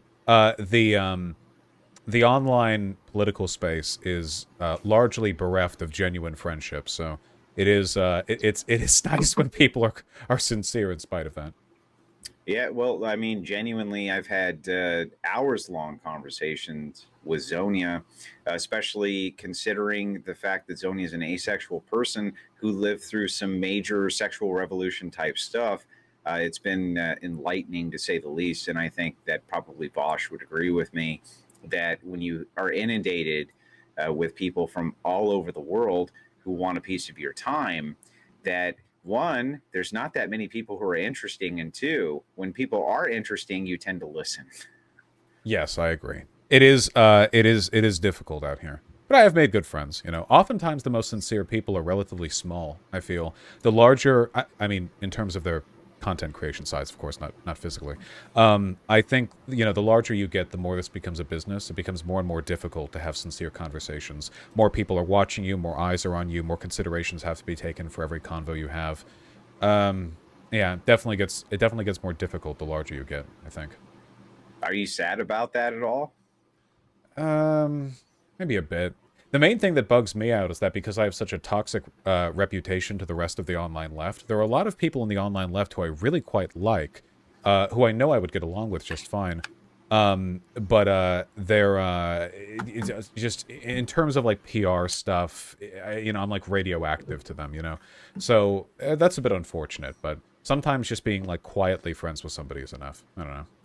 Well, they're not all going to be nice, and they're not all going to be great to you, Vaush. And here's one that's not from Ryan Rockwell for $5. Charlie Kirk is 6'3" and towers over you, but you claim to be 6'2". Explain the picture where he's almost an entire head taller than you, and then he ends it with manlet. Before you answer, though, Vaush, I will say this: I have seen many times now many content creators who end up in these bizarre measuring contests with each other. And it seems to be a huge deal for them. I'm exactly 6 feet tall, but I think that you could probably shift camera angles and things like this to make me not look that way. I have seen this happen recently. I think it's a bizarre phenomenon that everybody's so fixated on it, but I'll give it to you, Vaush. This is exactly what I mean about the larger you get, the more things you have to take into account. In the photo that I took with Charlie Kirk and Tim, I was just trying to wrangle both of them, you know, because neither of them really wanted to take a photo with me. You could kind of tell in the photo. I just sort of imposed it on them. But, like, I was bending my knees down so that I could get a better grip on both their shoulders from the angle that I was at. But then I saw people online being like, oh my god, you're shorter than I thought. And I realized, oh, right, my entire life I haven't been height maxing in every photo that's ever been taken of me. Because I haven't had to worry about that. So then, when I went to the Libertarian Convention in, afterwards, towards the end of 2021, I made an effort to be as standing up as straight as possible in every photo, and nobody complained in any of them. So it's like it's it's just one of those things you don't think about until you realize, oh man, hundreds of thousands of people are going to be like busting out the calipers to do like trigonometry to figure out who's lying about their height. Which, to be fair, people do lie about their height. For example, the person who donated it's wrong. Charlie Kirk is definitely 6'4". That guy is huge. He is not 6'3". He is 6'4". He is a big guy. But that kind of brings me to something else. Like, what if they're wearing fucking boots? You But know, yeah, like I the wear, ultimate I wear fucking. cheat. I'm always 6'2" when I'm walking around because I'm always wearing my work boots. I'm literally a blue collar guy. You know what I mean? This type of thing. But it's like they add some fucking height, man. Oh yeah, for sure. Just wearing thick shoes will get you a long way. Well, look, at the end of the day, I'm glad that donator is paying attention to the things that matter. In terms of online politics. Well, I mean, it kind of matters within this Twitchosphere because you got like Haas and Destiny. They're in a war over which one's shoes should have been just a slight bit taller. Get barefoot, yeah. Get the foot pics out there too. I'll tell you this much, okay? I will be bringing the boots if I'm ever in the same building as Hassan, okay? I'm not letting that guy mock me. I'll wear platform shoes if I have to. It's war with him. Well, but the guy's kind of like built like a fucking truck. And don't you think maybe you could kind of come together with Destiny on the mutual hatred of Hassan Piker? I like Hassan. I think he's a big goofball, and I think sometimes he says dumb shit, but like, I don't know. It's kind of like whenever I watch his stream, I never feel like I'm watching a politics stream, you know what I mean? I feel like I'm watching a big goofball cover some stuff, and I think that's nice. Yeah, but don't you think he kind of got a bit of a push with the family connections, just a bit? Oh, yeah, probably a bit, right? His meteoric success on Twitch was definitely influenced by his Insta presence beforehand on Instagram and the stuff on the TYT. But I don't know. I think that's fine. I don't really have an issue with that. It'd be hypocritical for me too, right? Like the only reason that I'm good with tech stuff, to the extent that I am, is because my family was well off enough to like give me the computers that I wanted when I was young, and like give me some instruction on how to use them. We're all kind of benefits of we all benefit from that kick that we get. So that is going to lead me to a more contentious question, but it did come in quite a bit, which is, why would you be advocating for the things you advocate for? Aren't you kind of like a spoiled Beverly Hills kid? I would definitely raise my own taxes, that's for sure. I don't like. Listen, I can say this from experience, and I apologize if this comes off as horribly conceited. Okay, but like, I think back to 2021. Okay, a time period during which my channel made entirely too much money. And I don't remember a single AdSense. Come on, man. It wasn't entirely too much. Entirely too much. No, it wasn't. Well, then send it my way. No, fine. Okay, never mind. Not enough money. Five kids. Send it over. A good amount. Oh, a 5 kid. Damn, you are a good Eastern Orthodox. Great, except I don't have the beard, brother. You're compensating for that. I don't remember a single Google AdSense check that I got. The numbers in my bank account are abstractions to me, but I remember every moment I spent with my family. I remember every time I hung out with close friends. I remember every like meal that I went out and had with people I care about. And I feel like most people are the same way. Past a certain point, money is a cushion. Maybe you can use it to fund cool projects, but past that, we all as humans fundamentally need basic stuff. And it makes me upset when I think about, there are a lot of people who can't get that because they don't have the money to go out and get food. They don't have the time because they work 3 jobs so they can take care of their kids. That to me is fundamental. And, maybe it's all derivative of empathy or whatever. I'd like to think there's a principled ethical position there. But, like, if people in Beverly Hills are that mad about getting taxed higher, like, they can go fuck themselves, I guess. And I can go fuck myself if I ever change my mind on this. Other people deserve more. This comment was worthy of bringing up. 5 kids times $3,600 tax credit per kid. Andrew is rich this year. Boy, I wish, but you got to remember that there's an age threshold on these things. And man, I started young. But that aside, I would like to kind of dive into this a little bit more now that we kind of are on the topic of this. This is a huge critique against you, Vaush, and you know this, I'm sure. that you're just this spoiled rich kid with a lot of family connections. How dare you talk about what the working class has been through? You've barely been through it yourself. Are these fair critiques, or are people just way off base? That's it, Paul. I mean, look, I'll tell you this much, okay? If a trans person tells me I'm off base and I shouldn't talk about trans issues because I'm cisgender, I'll tell them to go fuck themselves too. I think at the end of the day, if you've got, and I have, and you can find plenty of blowback to my channel because I've done that multiple times to everyone. I've told black women to their face that they had no right to talk on their issues more than I did. And I believe that. Because I think at the end of the day, you can make strong ethical arguments for positions that I believe in without ever needing to rely on this, like, experiential element. I think it's good to listen to people who have experiences with a given thing, poverty, you know, experiencing racism, transphobia, whatever, but that's just information to add to the equation. The equation can be calculated by anyone. So in terms of like whether or not I know what the working people want, who would disagree with me when I say that working people want time to spend with their family, want healthcare, want the ability to go outside and enjoy a nice walk in a community full of people they know with skies that are clear and air they can breathe without coughing? I feel like these are like, maybe the working people don't want that, but if they don't, they probably should. I feel like those are good things. In terms of like this edge case is always brought up with immigration, like this whole, you know, the working you know, your cosmopolitan, you know, Hollywood. I'm dog whistling there when I say that. You know, your cosmopolitan Hollywood upbringing. What do you mean you're dog whistling when you say Hollywood? Yeah, I'm doing the big finger quotes here. I mean, you know? some of the conspiracies are fair. Like, some of them are fair. You know, like when elitists get that Jewish people are in Hollywood. That's not a conspiracy. It's true. But right, it's fucking true. But right? I'll tell you, we've seen all these fucking like child actors come out and talk about the horrible fucking things that have been done to them and this kind of thing. Like, I don't know if the Hollywood thing needs to really be put in quotes. oh, that's true. Any big institution with a lack of oversight interior, like, is going to have those issues. But I don't think that's a Hollywood or an anything thing. That's what all Me Too was about, right? You can go in any. I mean, you go into like, you know, for example, what do you call it? The travel industry, those big cruise ships, massive amounts of sexual and physical abuse.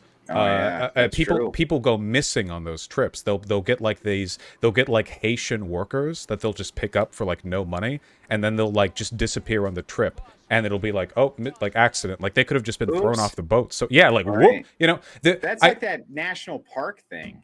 You know, I'm sure you've heard about, you know, the national, like people go out to national parks and they just thousands of them go missing, and just people are like, well, I'm sure a mountain lion got them. You know? Yeah, the any industry that has people with a sufficient level of power over other groups is going to be rife with abuse. But I don't think that's tied to any religious or ethnic thing, because you're going to see that everywhere in the world, no matter who's in charge. I just think that's an issue with wealth and power.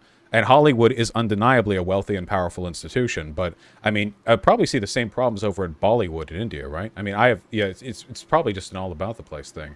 The point that I'm getting at is that oftentimes this, you know, you're just a spoiled kid, you don't know what the working class wants. It's always lined up with this accusation that the working class doesn't want immigration, which is again basically just a reflection of those 20th century, you know, we're going to divide the working class by getting them to hyperfixate on race issues thing. I don't think the working class have anything to fear from immigrants or from people of any other ethnic group. So I don't think that it's a product of my bougie upbringing to point that out. But can you kind of understand their fears, though? True, but who's propagating those fears? Because the idea that immigrants lower wages for domestic workers is untrue.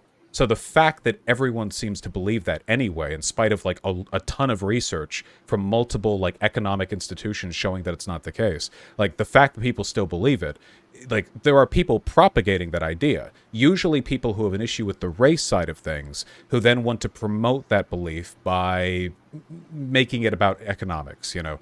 Oh, it's not that we're racist, we're just protecting local jobs. But when you bring immigrants in, you make work better for essentially everyone in this country, because more workers here means more houses we need to build, more managers to manage those workers, more institutions, more mouths to feed, more farms to cultivate. The more people there are in this country, the stronger we all get. It's just economy of scale, and I'm happy to see that process explode. What about, I mean, should we give any credence to lived experience? With what respect? Like for the worker who says, look, my wages were displaced at my job because of the immigrant workforce that came in, for instance. Sure, we can. And something should be done about that. For instance, one of the reasons why that displacement happens is because we have such a low minimum wage that they bring in these immigrants and pay them less. You know, the fact that immigrants get paid less than domestic workers is because the malicious, parasitic capitalist class feels they can get away with it because immigrants are less likely to speak English, less likely to have friends, less likely to have connections, less likely to strike, less likely to do everything. But if we work together, we can prevent them from driving that schism. There's no reason an immigrant can't do the same kind of work at the same wage, which means they wouldn't be competing with local workers any more than a domestic worker would. You think that would mess the economy up at all?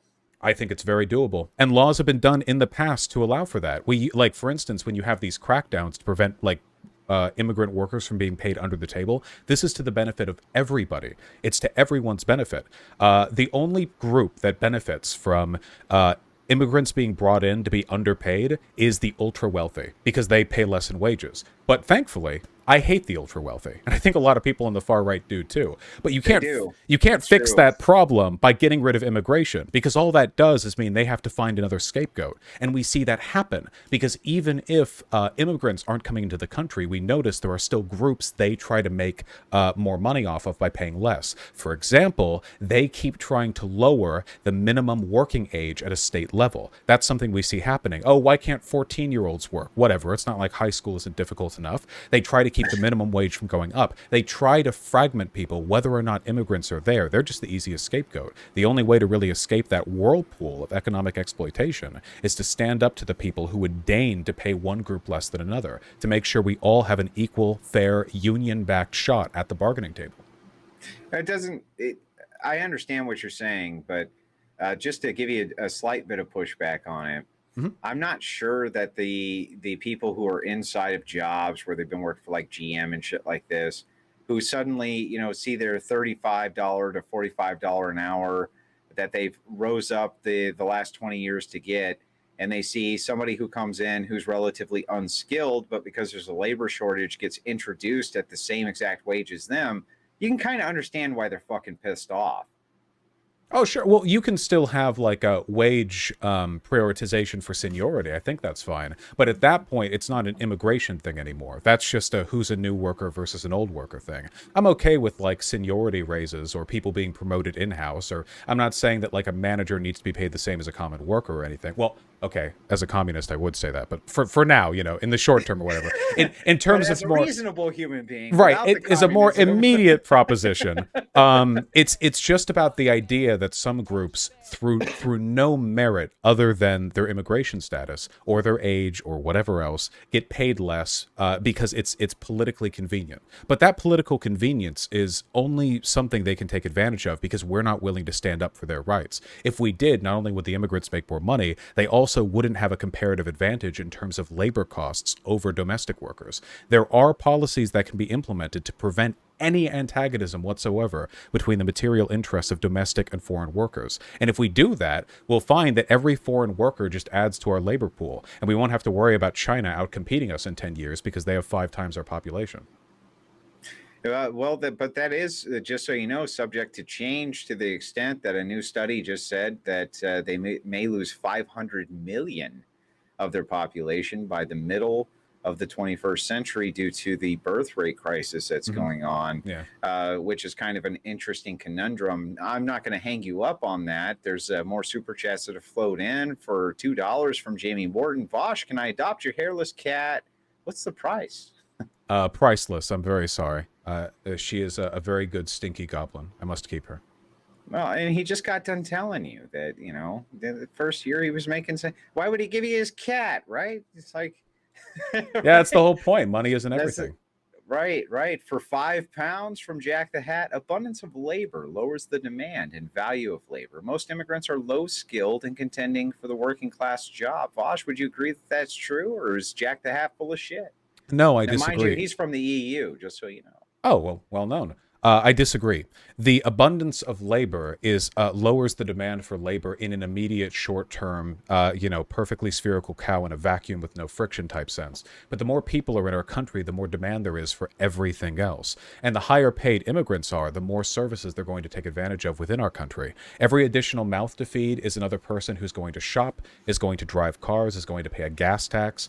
Everything. They contribute as much to the future demand as anyone else. The imbalance we see right now relative to like the supply demand thing is a product of exploitative labor practices against immigrants. For one, we pay them less, which means that they are more valuable to the ultra wealthy in terms of, replacing domestic work. And two, because they're paid so little, they don't invest in the economy the way average working class people do, meaning that they do take a job and then don't have the money to buy things from the economy to fuel other people's jobs. It's like a lose-lose situation that we crafted because we're not willing to stand up for immigrants. And getting rid of immigrants won't solve the problem, because that just means that role will be shunted onto another disadvantaged group within our country. It used to be young people, like 10-year-old coal miners or whatever. Minorities do get paid disproportionately less, in large part because of the areas that they grow up in and the job availabilities they have. We have to break the cycle. We have to stand together as members of the working class.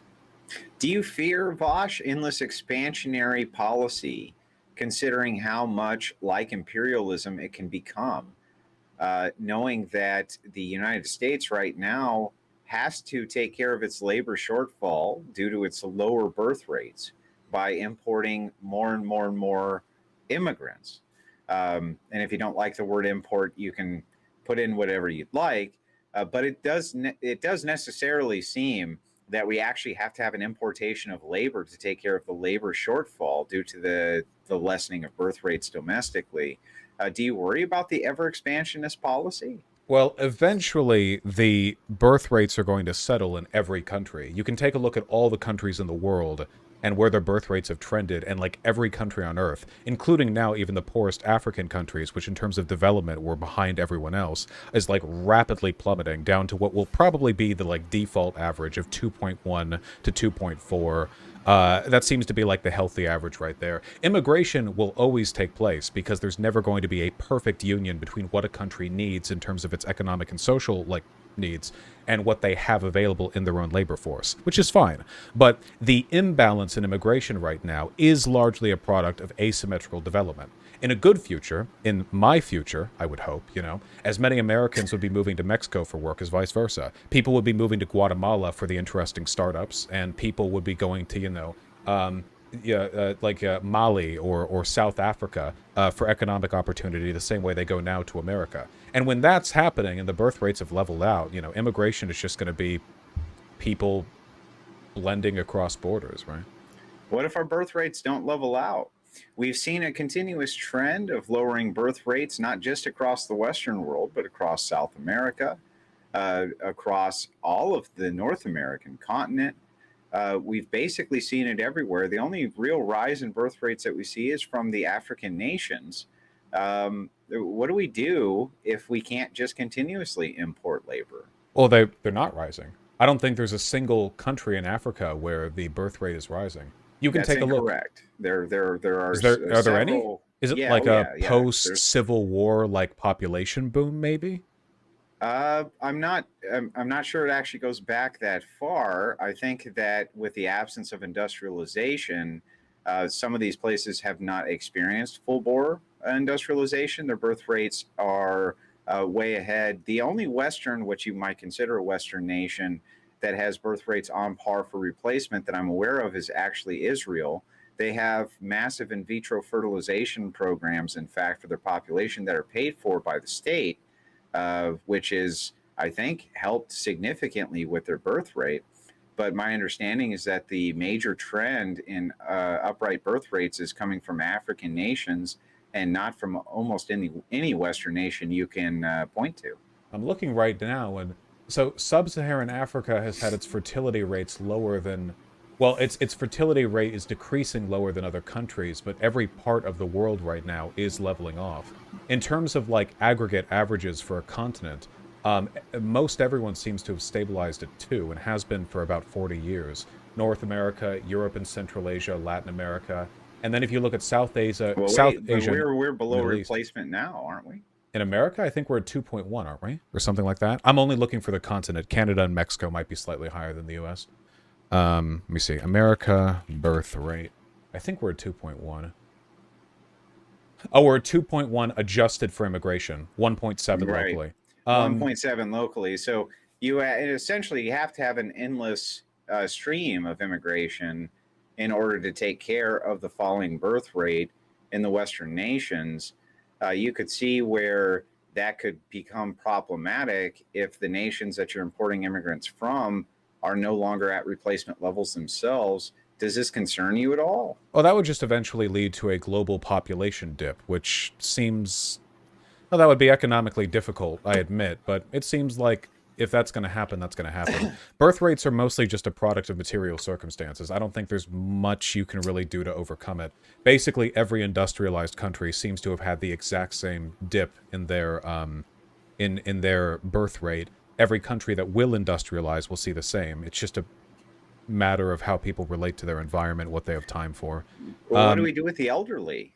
Well, The elderly are subsidized mostly by the young, and oftentimes it takes more than just one young person being taxed in order to take care of the elderly. My understanding is that Japan has opened itself up to have over 500,000 immigrants come in as laborers, so they won't give them citizenship. Just to subsidize the elderly population. Yeah, they have to. That seems untenable to me long term. Well, long term, it's not. I mean, this is ultimately just an issue with population booms. We're getting it right now with the boomers here in America. All of the post-war babies are going to age out, and there's going to be a dip in the relative level of younger people to take care of them. That seems like it's just kind of an inevitable product of demographics. I don't know if there's a way to overcome that. If it happens at a global level, things will have to level off eventually, because obviously, if every country is now producing below replacement rates and immigration can no longer shore up that gap, you're going to have like constant economic shortages, elderly people won't be able to be taken care of, and there's going to be increasing demand for products and services that are going unconsumed. So if that happens, there would probably be another boom. I think if we want to keep things at replacement level in terms of our birth rates, it would probably behoove us to take a look at the relationship between working class people and the difficulties of their environment. People seem to have less kids the more... no, it's a really complicated issue.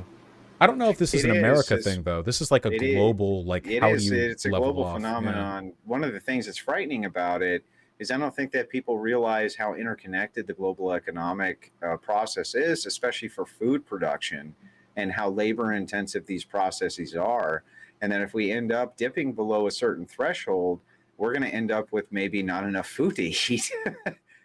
Yeah, I would actually have to think about that. There are probably documents written on this. Like, how do you ensure, like, give it up 50 years, right? How do you ensure, like, a flatlined, level, consistent, non-disruptive birth rate? I don't actually know how you would ensure that. You don't want to go full China and do this, like, weird, everyone has, like, mandating birth or having quotas or anything. Well, have you heard of the book, The Population Bomb? I have not, no. The book, The Population Bomb, was written, and actually the predictions that were in the book, it was a huge, massive bestseller. I believe it was in the 70s that it came out. But inside of the book, what it stated was that we were going to be facing global starvation due to the fact that we had this massive global population boom. And actually what ended up happening was food production went through the roof because now we had more labor and more people were getting fed. I always thought that was kind of interesting. It concerns me that if we dip down too low, I don't want to go backwards. Like, I like to eat food from all over the place. I do like eating as well. I've grown quite fond of it. I think we make a lot of food right now. The big issue seems to be distribution. Well, we and production. export most of it from the United States. A lot of produce, yeah. But most of the food that we produce doesn't go to humans. It goes to cattle, which we then eat at 1/10 the relative level of efficiency. Still food production, though. Oh, sure. Just very inefficient in terms of space and energy use. Sure is tasty, though. It's like, it is good. Beyond burgers, okay? That's the future. That's the future In-N-Out's solution. great. You've eaten it In-N-Out, right? Oh, yeah. California boy. Have you gotten the double animal style? Of course, yeah. The secret menu, yeah. Everything you can get, dude. right? So good. I'm sorry, Vaush, we got a couple more super chats. It was interesting to kind of dive down that road. Maybe we can have a conversation about it down the road. Something I talk about often, and it's a major concern for me. Vaush, I've always wondered what your intro means. The TV person with your face in it. Can you explain? That's There's from JC93013 for $4.99, which we thank him for. Thank you, JC93013. There's an anime I'm fond of called Fulikuli, or FLCL. There's a character, it's a robot, and I'm wearing a costume of that robot. I guess it means a couple of things that I just found especially amusing back at the time that I drew that avatar for myself. I drew that before I even had a channel, and then somebody else animated it.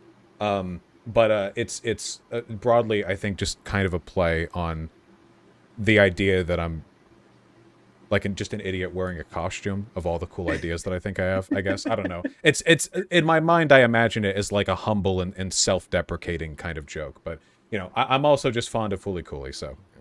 Yeah. Have you seen the anime Berserk? Yeah, it's fucking sweet, isn't it? Read the manga. I've read the manga. I haven't seen... Well, I have seen the anime. But yes, it's extremely good. Have you seen the new anime? I've not seen the 3D one. No. Watch the fucking new anime. Now, a lot of people critique its animation, but the fucking story, I think that they nailed it with guts. You gotta read the manga. The mangaka recently died, but the manga is like one of my favorite pieces of literature. It's spectacular. It's fucking great. I especially enjoy it because I think that there's a lot of subtext there when it comes to the demonic, with the way that the Western world views it as being an actual physical entity. Though we can't engage with it, I think that it hits a lot of nerves on a lot of levels that aren't just Japanese, to be honest with you. For sure. Transcendentally good. I think it's really, really good. It's just a piece of art, not even entertainment. Yeah, it's fantastic. Plus, I just like watching Guts kill 100 people in his spare time. I thought the OVAs were good too. Aaron says for $5, what about the Marx quote about religion is the opiate of the masses? Is there a disconnect between elites and the religiosity of the working class? So I'm a pretty anti-religion guy. The full quote is one in which Marx says that, but also acknowledges that religion gives hope to a great many people. The criticism that Marx had was that religion has historically been used as a way of keeping working class people away from the acknowledgement or the recognition that they're being fucked over. So for thousands of years, religion has preached the idea that you will get your reward in heaven, that life is difficult and brutal and short, but that's okay, because even if you're getting fucked over by your boss, by your lord, by your king, it doesn't matter, because if you're a good boy, you go to heaven. And very conveniently, lords, kings, and bosses don't pay out in heaven. God does. You have the Protestant work ethic, the idea that the harder you work, the more likely you are to go to heaven. That's the reason why they taught Christianity to the slaves, Before that, the slaves had what they considered pagan religions, but they made an effort to explicitly teach Christianity to them because the belief that, because to a slave, all you really have is heaven. I mean, God, it's not the easiest life. They fought for it, and they worked harder for it. So that's what Marx is criticizing. The opiate, it numbs you to your exploitation. It makes you tolerate it because you believe there's something better. You're misled into ignoring the circumstances of your mistreatment. Now, there's a lot I can push back. Some things I would agree on, including Protestantism as being pretty much awful, which is not maybe the most popular opinion within Western Christianity. But there are some things there I would agree with you with. I would push back, as I believe that most people don't have a great fundamental view of Christianity, as they're missing usually about 1,500 years of Christian history, which is why we now have this bizarre sense of racialism introduced into a religion that is supposed to transcend those things. Vaush, I would like to thank you. We're at the top of the hour so much for coming on the Crucible tonight. I feel like I could talk with you for another couple of hours and have a million more questions. Can you shout your channel out one more time? Yeah, the time has flied, and I appreciate you having me on. Yeah. My name is Vaush, and my channel is Vaush, and I appreciate the conversation. Yeah, you have yourself a great night. Anytime you want to come back to the Crucible, we're happy to have you. It seems like you have a lot of eager beavers who want to get you on for a debate. Been known And to thanks for happen. allowing us to shamelessly promote our channel on yours. Vaush, is there any words of wisdom you want to leave the Crucible with before you go? Yeah. The impression. I got to do the impression. Oh, that's right. Yeah. Okay, You have to do the impression. Yeah, hit that first, okay? Okay. No, smooth brain. Let me explain this to you in the best way that I have a degree in sociology.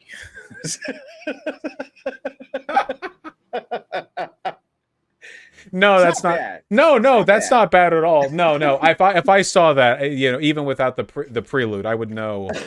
I would know. You would know, right? Those can be the words. The sociology degree. I leave you on that. As I just said, as you all heard me say through ventriloquism without moving my mouth. Thank you very much. Yeah. You have a great night, Vaush. Take great care of yourself. From everybody at the Crucible to all of Vaush's base who are there, we wish you a great night. Not everybody on the dissident right is insane. I promise you, we're not all insane, just like I don't believe everybody at this point on what I would call the dissident left is insane. Have a great night. Take care.